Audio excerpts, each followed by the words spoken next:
Berikutnya, kami panggil peserta finalis putra dengan nomor tampil 2, nomor peserta 02 akan mempresentasikan makalah ilmiah yang berjudul Kontribusi Pola Asuh Anak Perspektif Al-Quran terhadap Ketahanan Nasional.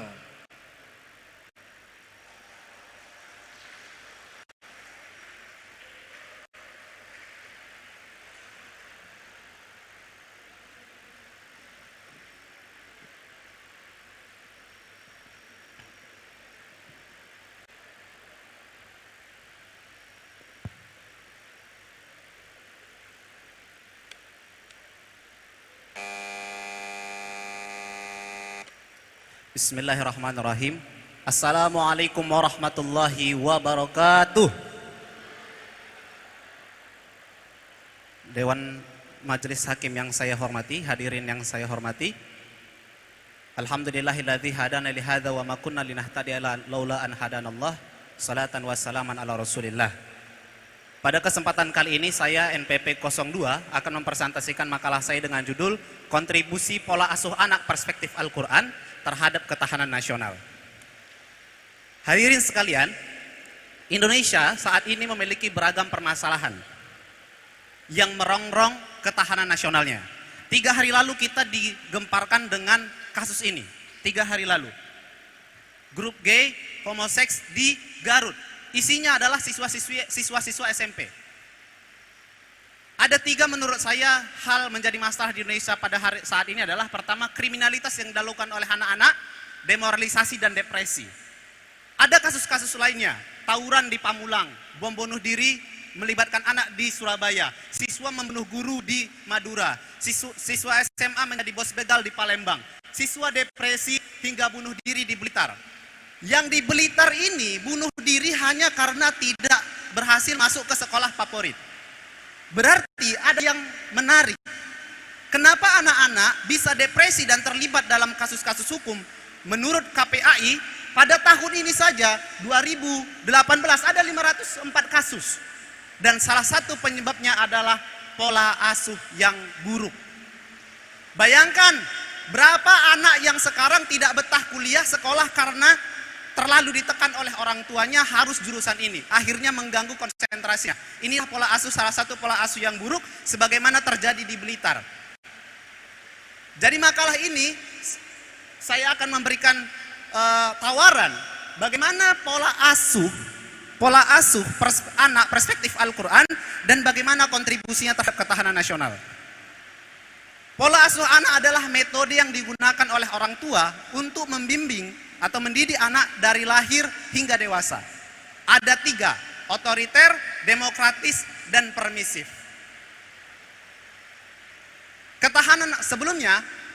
Sedangkan ketahanan nasional adalah upaya mempertahankan esensi dan eksistensi bangsa, baik secara fisik maupun non-fisik, dari tantangan dari dalam maupun dari luar. Dan bagaimana wawasan Al-Quran tentang pola asuh? Al-Quran memiliki wawasan tentang pola asuh pertama, tentang pola asuh otoriter. Ini terdapat pada Quran surah Al-Baqarah ayat 132. Di mana dialog Nabi Ibrahim dengan anaknya, la tamutunna illa wa antum muslimun. Nabi Ibrahim menggunakan nun litaukid, menggunakan fi'lun nahyi, talabut tarki minal a'la ilal adna, menekankan. Begitu juga pada surah Luqman, la tusyrik billah, fi'lul amri, dan fi'lun nahyi, dan fi'lu amri di ayat 17, aqimis sholah. Begitu fi'lun nahyi lagi di ayat 18, la tamshi fil ardi marahan. Ini artinya dalam Al-Quran hal-hal yang tidak boleh ditawar, akidah, akhlak, itu harus otoriter. Yang kedua, demokratis dalam Quran surah As-Saffat ayat 102, dialog Nabi Ibrahim dengan anaknya Nabi Ismail alaihi salam. Kata Nabi Ibrahim, ya bunaya ini antur fi manami anni adzbahuka fanzur kaifa tara. Kalimat fanzur kaifa tara ini adalah upaya dialog demokratis antara Nabi Ibrahim dengan anaknya, meminta pendapat, tidak memaksakan kehendak seketika. Walaupun Nabi Ibrahim punya hak untuk itu, tetapi hasilnya apa? Beliau dialog, membangun komunikasi 2 arah. Dan yang terakhir adalah pola asuh permisif. Ada di Quran surah Yusuf. Ini Nabi Yakub alaihissalam membiarkan Nabi Yusuf pergi, tapi dengan syarat. La tadkhul min babin wahidin wadkhulu min abwabin mutafarriqah. Dibiarkan, dilepaskan, tetapi dikontrol.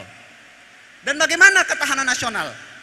Di Quran surah Al-Imran, Nabi Muhammad setelah perang Uhud diingatkan oleh Allah dengan ayat ini. Pentingnya bermusyawarah. Dan kalau kita ladza ghalidul qalbi lan faddu alaikum.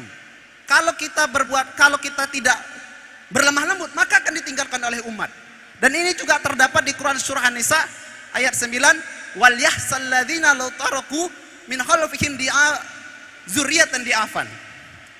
Wahab al-Juhaili melengkapi dzurriyyatan di'afan khafu alaihim ad-diya. Wahab al-Juhaili mengatakan takut mereka kehilangan esensi, kehilangan eksistensi, kehilangan secara fisik atau kehilangan jati diri. Waktunya habis. Terima kasih.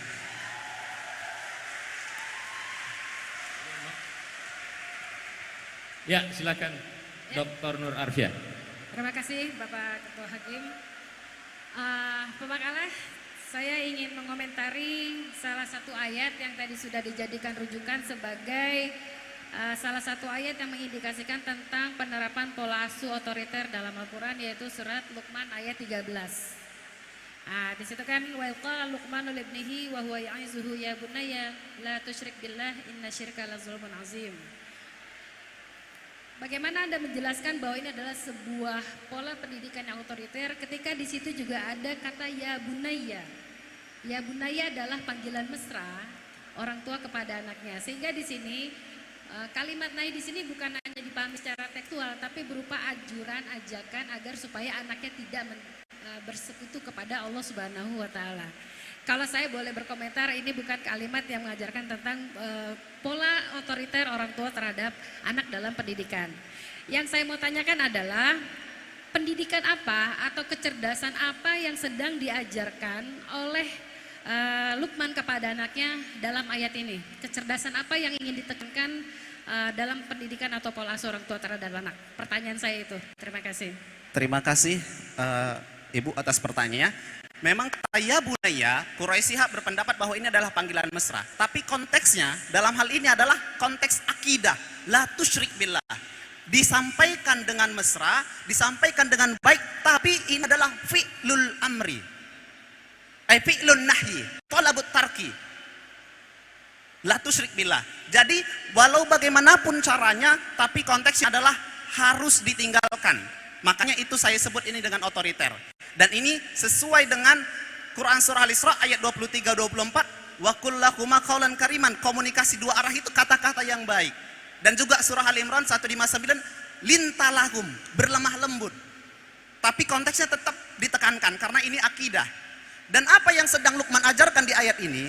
Luqman sedang menanamkan keimanan. Dan ini adalah salah satu fungsi keluarga, menanamkan keimanan. Bukan hanya mendidik di luar itu, tapi yang ditanamkan di sana adalah beriman. Tapi Luqman menekankan ini dengan pola argumentatif. Dikasih alasan kenapa itu. Dijelaskan di ayat disambungkan, tidak cuma dilarang, tapi dikasih tahu alasan berikutnya. Terima kasih, Bu. Oke, jadi maksudnya di situ adalah Luqman sedang mengajarkan kepada anaknya tentang kecerdasan spiritual.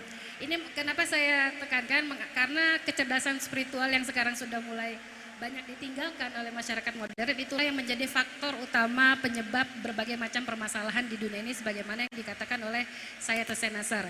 Jadi saran saya ke depan kalau mau direvisi, bagaimana pola pendidikan atau pola asuh orang tua terhadap anak dimulai dari beberapa kecerdasan dasar yang harus dimiliki oleh anak yang diajarkan oleh orang tuanya sebagai madrasatul ula atau ibunya. Terima kasih. Benar Ibu, terima kasih atas sarannya. Ya, Dr. Syamsul Bahri. Pertanyaan saya adalah di dalam makalah salah satu langkah yang ditempuh agar pola asuh dalam keluarga dapat berkontribusi terhadap ketahanan nasional adalah menjalankan fungsi keluarga secara komprehensif dalam pola anak asuh. Nah, pola anak asuh yang kurang mendapat perhatian dalam keluarga yang kita perhatikan pada saat ini adalah terutama sekali berkaitan dengan pendidikan usia dini. Padahal di dalam Al-Quran, di dalam surah Luqman ayat 14, jelas-jelas berbunyi, wa fisaluhu amain. Masa menyusui itu adalah 2 tahun. Coba jelaskan ayat ini, kalau dikaitkan dengan masa cuti ibu-ibu pegawai negeri dengan hanya 3 bulan. Terima kasih. Terima kasih Bapak atas pertanyaannya. Jika kita lihat konteksnya dengan cuti pegawai negeri hanya 3 bulan, saya secara pribadi berpendapat bahwa hal ini adalah tidak sesuai. Kenapa tidak sesuai? Dan saya juga berpendapat bahwa seharusnya ibulah yang harus mendidik anak all out, all time untuk mendidik anaknya. Karena al-ummu madrasatul ula, ibu adalah madrasah pertama. Jadi saya tidak setuju dengan konsep itu, dan saya tidak sependapat juga jika wanita diapakan berkarir jika memiliki anak sehingga menelantarkan anaknya. Menurut saya si ibu harus memenuhi kewajibannya dahulu. Pak Dokter, terima kasih. Ya, selanjutnya Dr. Ulin Noha. Baik, terima kasih Pak Ketua. Di halaman 7 Anda menulis tentang pola asuh permisif. Lalu ayat yang Anda kutip itu surat Yusuf, ya, ayat 66 dan 67. Pertanyaan saya, apakah betul ayat 66 dan 67 ini berbicara soal pola asuh permisif? Terima kasih Bapak atas pertanyaannya. Secara eksplisit tidak dijelaskan bahwa ini adalah pola asuh, tapi ini adalah interpretasi penulis melihat pola komunikasi antara Nabi Allah Yakub dengan Nabi Yusuf. Bagaimana, kenapa penulis menginterpretasikan ini adalah sebagai bentuk pola asuh? Di sini konteks masyarakat kita sekarang banyak orang tua yang permisif dan tidak mengontrol anaknya. Baik, saya potong.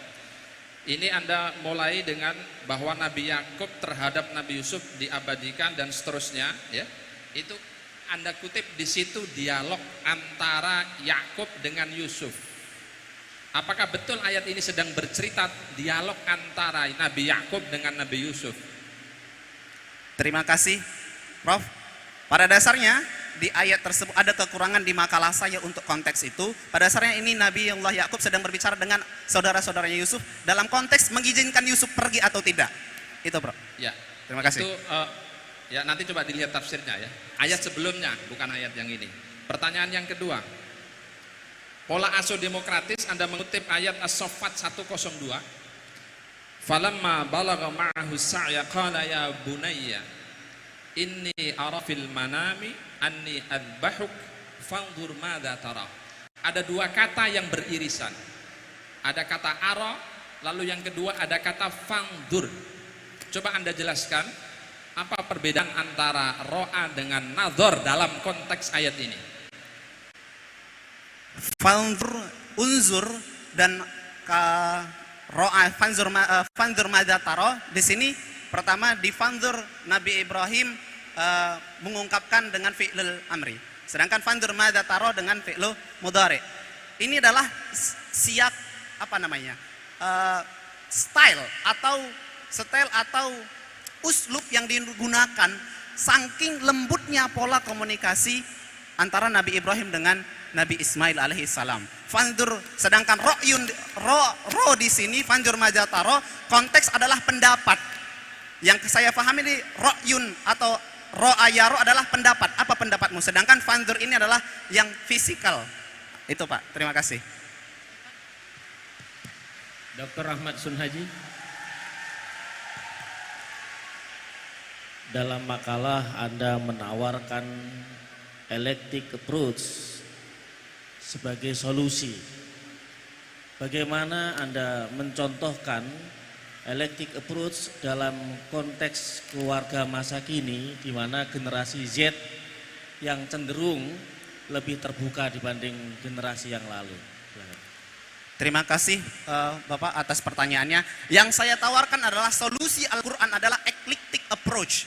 Kalau dalam kepemimpinan disebut dengan conditional situational leadership. atau penggabungan ketiga metode ini digunakan sesuai dengan konteksnya. Jika kita lihat pada era kekinian, saya langsung berikan contoh Pak, bagaimana menggunakan pola ini di era kekinian. Dalam hal akidah, akhlak, kita harus tetap otoriter kepada anak. Seorang orang tua harus otoriter. Harus, bahkan Al-Quran menggunakan kalimat-kalimat negasi. Izinkan saya mengomentari generasi Z. Generasi Z memang bebas, tetapi jika diteliti generasi Z ini ada rasa hausnya terhadap keagamaan. Oleh karena itu sekarang kita lihat fenomena-fenomena banyak anak-anak muda ikut kajian dan seterusnya. Untuk yang demokratis kita gunakan untuk hal-hal yang berkaitan dengan perkembangan anak secara yang langsung dialami oleh anak. Contohnya menentukan jurusan di perguruan tinggi, menentukan sekolahnya, menentukan ekskulnya menentukan jurusan dan seterusnya. Karena banyak anak depresi sekarang karena dipaksa oleh orang tuanya masuk jurusan tertentu. Sedangkan untuk permisif Bapak, ini adalah hal-hal yang anak sukai tetapi tidak bertentangan dengan syariat. Kalau kita lihat sejarah, ada di beberapa riwayat diriwayatkan Nabi Ismail alaihissalam memiliki hobi berburu dan Nabi Ibrahim membiarkannya. Konteks kekinian, kita bisa membiarkan anak mengembangkan dirinya, mengeksplor hobinya, passionnya. Tapi ingat, pesan surah Yusuf tadi harus dikontrol. Jangan dibiarkan saja seperti yang terjadi di dunia barat, akhirnya anak tak terkontrol. Terima kasih Bapak. Silakan berikutnya Dr. Yuyun Afandi. Halo. Ya, jika benar dalam surat Yusuf ini merupakan penerapan pola asuh permisif, kira-kira bagaimana cara mengontrol? Ini kan baru permisifnya. Cara mengontrolnya bagaimana? Kemudian dari beberapa ayat tadi, baik As-Saffat maupun surat Luqman dan surat ini Yusuf, ternyata penggunaan redaksinya adalah amr dan nahi. Nah, kira-kira kenapa menggunakan amr dan nahi, tidak menggunakan redaksi lain? Ya, berarti ada dua. Ya, silakan. Terima kasih Ibu. Di konteks Quran surah Yusuf ayat 66 dan 67, di sini Nabi Yakub memang tidak lakukan pengontrolan secara langsung, tetapi dikuatkan dengan janjinya, memastikan bahwa kakak kandungnya akan saudara-saudaranya akan amanah dan dikasih arahan la tadkhul min babin wahid wadkhulu min abwabin mutafarriqah, agar kalian selamat jika ada musuh jangan masuk satu pintu sekalian bareng-bareng. Artinya controlling di sini melalui perintah atau melalui arahan. Mengontrol melalui memberikan arahan. Itu Ibu. Tadi yang kedua, mohon maaf Ibu, yang kedua penggunaan redaksi amr dan nahi. La, kemudian amr. Terima kasih Ibu. Sebagaimana definisi al-amru wan nahyu di usul fikih, al-amru talabul fi'li minal a'la ilal adna, wan nahyu talabut tarki minal a'la ilal adna. Di sini minal a'la, ayah atau ibu adalah posisi di atas yang berhak memberikan arahan kepada anak, dan begitu juga memberikan arahan yang untuk dilarang. Jadi memang komunikasi yang dibangun, orang tua itu berhak dan harus punya otoritas untuk memberikan amr dan nahyun dalam hal mendidik. Itu Ibu, karena ini komunikasi minal a'la ilal adna. Terima kasih. Masih ada waktu.